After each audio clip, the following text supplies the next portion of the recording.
Aquesta primavera a Suècia està sent preciosament blanca i m'encanta perquè està fent que descobreixi secrets de la neu. Veieu alguna diferència entre aquest piló de neu i aquest altre?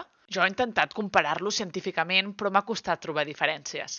Així que ho he parlat amb gent que estudia la neu i me n'han revelat els secrets.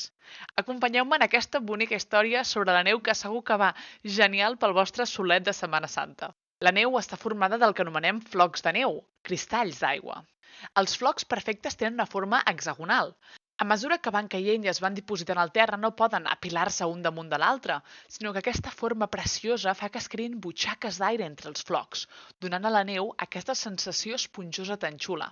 Els ser cristalls tenen la propietat de reflectir la llum de forma espectacular, creant el blanc típic i donant-me una excusa perfecta per posar-me ulleres de sol a un lloc on la llum és un bé escàs. Però a mesura que s'hi va aplicant una força, com ara amb més flocs de neu que van caient al damunt o nosaltres trepitjant-ho, els flocs es van apretant i l'espai entre ells es va reduint.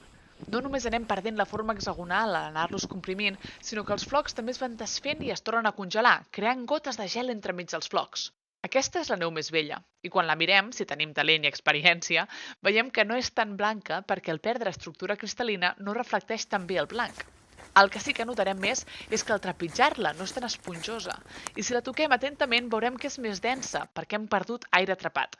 Si ha nevat consideradament, pots veure aquesta diferència si talles un tros de neu, com si fos un pastís. La neu de sota és més vella, s'ha col·lapsat una mica i és més densa que la del damunt, que a mi això em costa veure-ho, però vaja. L'altre tema és el del gel, que aquest no em cau bé perquè sembla que em vulgui matar constantment.